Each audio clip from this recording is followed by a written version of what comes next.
curious youngsters. Did you know that we consume hundreds of products daily without even realizing it? While some are obvious in how they were made, others have an interesting creation process. And even though many people don't stop to think about the complex process behind the tuna they're eating or rum they're drinking, curious people like Mr. Curiosity need answers to everything. For this reason and much more, these are 7 things you consume every day and didn't know how they're made. 1. Snickers. In 1930, Fran Mars was about to create perhaps one of the best candies in all of history, Snickers bars. A fun fact is that the candy was named after one of the horses on the Mars family farm. But anyway, let's focus on the candy. Even though more than 90 years have passed, the recipe is still the same. And to make our Snickers, we first need a good amount of chocolate.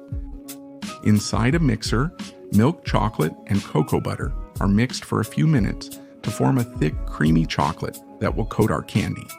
For the inside part, we first need caramel, which in this case is made by mixing and cooking sugar with water and milk. Next comes the peanut part, where huge bags full of clean, already roasted peanuts are received from other factories. The peanuts are placed in a mixer with all the previously made caramel, and the whole mixture is put on a conveyor belt to cool down. At the same time, in another part of the factory, a nougat wafer made from milk, eggs, sugar, and vanilla is produced, which will be the base of our Snicker. Now, once we have the nougat and the caramel with the peanuts cooled down, they come together and are combined to form 2 layers of pure flavor. Some blades transform the huge slab into long, thin strips, which then go through other blades that cut them in the other direction. This way, small bars are formed that are waiting for their chocolate coating. And that's where we're going. The bars go through a chocolate coating. Then, in an ultra-secret way, they achieve a very particular shape on the top of the chocolate. And now we just wait for them to cool down so they can be packaged and end up in our hands. That looks delicious. 2. Mayonnaise. We know that some foods like French fries are delicious just as they are. But we also know that if we pair them with a sauce like ketchup or mayonnaise, many foods can become tastier, and that's why we'll see how mayonnaise is made today. Did you know that mayonnaise is thought to have originated in Mahon, Spain? That's why it's called mayonnaise sauce. Anyway, let's get back to the factory. Although there are different recipes, they all have eggs and oil as the main ingredients. Eggs can be used whole or just yolks or whites, depending on the factory. In this case, the raw eggs arrive in a huge tanker truck and are deposited in refrigerated chambers. Our other star ingredient is oil. And in case you were wondering, the type of oil that's going to be used will change depending on the brand. But you can use corn oil, olive oil, soybean oil, really anything. It will just have a different flavor. While the oil is pumped into some chambers where it will be kept, it starts to be selected. And despite some other secondary ingredients that will give mayonnaise its special touch, these secret ingredients will be mixed with vinegar and salt to form a homogeneous mixture. Then, when we already have 3 tanks with oil, egg, and this mixture separated, now through a mixer, the ingredients will combine to form our homogeneous mayonnaise. Once it has passed quality control, the mayonnaise is placed in different containers and it's ready. 3. Razor. Nowadays, to remove hair from our face or body, people use different razors. Although the products we use today are generally quite innovative, even thousands of years ago, when man lived in caves, he used sharp objects like stones to trim his beard and facial hair. But anyway, let's get started with the process. The first thing we need for a good shaver or razor is some very sharp razor blades. Let's examine the initial phase of the procedure, where a strip of stainless steel arrives at the factory that's only 1/10 of a millimeter thick. The strip first goes through a stamping machine that with some pressure shapes it into a razor blade. At this point, the steel is as soft as paper.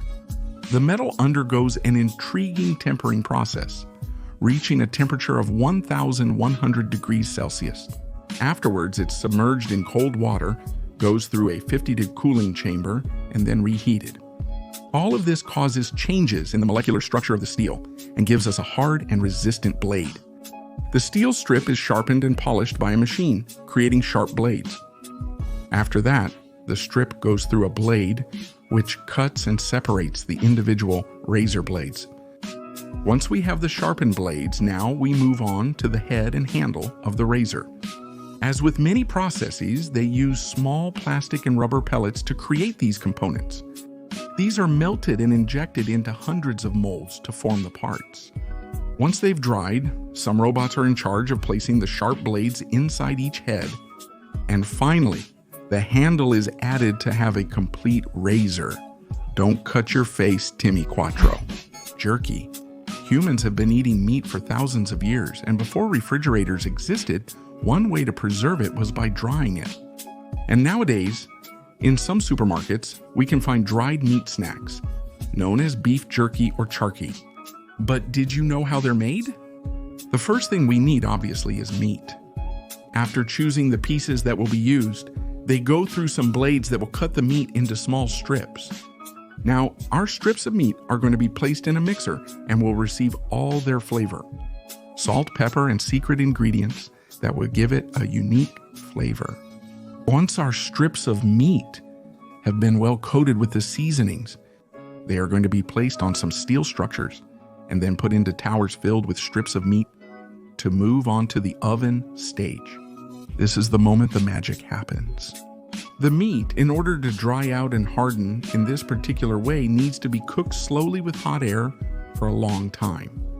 In addition, with some smokers, it will be given a unique color and texture with the smoke that comes from the burning wood chips.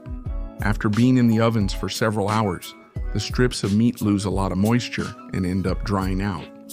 Finally, these are placed in a dispensing machine, which is responsible for weighing and depositing the necessary strips of meat into the packages or bags. Cincuron. After watching Pirates of the Caribbean movies, we see that rum is among the world's most popular alcoholic drinks. But did you know how it's made? Rum is made from molasses, which comes from the sugar industry. So the first step to having a glass of rum is to harvest the mature sugarcane plants. After this, a truck unloads the sugar canes onto a conveyor belt at the factory, where they will be washed. The fruit will pass through large cylinders that grind everything to extract the maximum amount of juice. The next step happens when all the sweet juice is boiled for several hours inside some storage tanks to finally get the molasses, which is a super sweet thick paste. Up to this point, we would only have sugar. So at this moment, the fermentation process begins. The molasses is mixed with water and yeast, which, as we know, is a bacteria responsible for consuming the sugar and producing carbon dioxide and alcohol. This fermentation will take place over several days, during which the entire mixture is kept mixing at high temperatures. All the contents of the fermentation tanks now need to be distilled, and for that, they will be heated enough for the alcohol to evaporate. As it passes through cooled pipes, the alcohol condenses into liquid form. The liquid obtained from the process has 80% alcohol and not much flavor. So at this point, it's mixed with water and placed inside different wooden barrels, where it will rest for several years until it's ready. When the rum reaches the perfect stage, it's removed from the barrels and bottled. Then, the bottle is placed in a box and they're ready to be distributed all over the world. Careful with the rum. Jack sees. Tuna, one of the world's priciest fish, is often eaten from a can despite being safe to consume raw. But how is canned tuna made? First, the tuna is caught. It can either be swimming freely in the ocean or swimming inside underwater farms located in different parts of the world. Once the tuna reaches the factory, if it came frozen, it is thawed with cold water, and then the large fish is cut with sharp saws into different pieces. These pieces of tuna are placed on different racks and put inside a huge oven where they are mainly cooked with steam. After a few minutes, the tuna is removed and taken to the cleaning area, where hundreds of employees manually clean the tuna. And they will place the best tuna loins into different cans. Meanwhile, the smaller pieces, or the leftover parts that weren't used, go through another stage where they are shredded and placed in other cans that will have a lower value. Finally, an oil or preservative solution is added to the can, and then they're ready to end up in our hands. 7. Lavender oil. Lavandula angustifolia. Might sound like the name of a Roman emperor, but it's actually the scientific name for the lavender plant. This aromatic plant has been used by people for hundreds of years. It has antiviral, antibacterial, and anti-inflammatory properties, plus a great aroma. But did you know how it's made? The first step is to take ourselves to a lavender field, where, after 2 years of being planted, the lavender plants start to produce lavender flowers. A large harvesting machine will collect the stems with the flowers and deposit them in a collection truck. The next step, once the load has been taken to the factory, is to place the harvest inside a steel tank to carry out the distillation. Just like alcoholic beverages, it will be distilled. What is done in this case is to introduce steam into the tank. And while the lavender is being heated, you get a steam full of the oil from these flowers.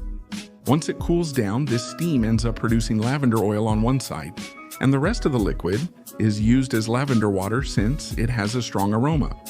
Finally, the liquids that are obtained are sold to different factories that will use them to give fragrance and other properties to their various products.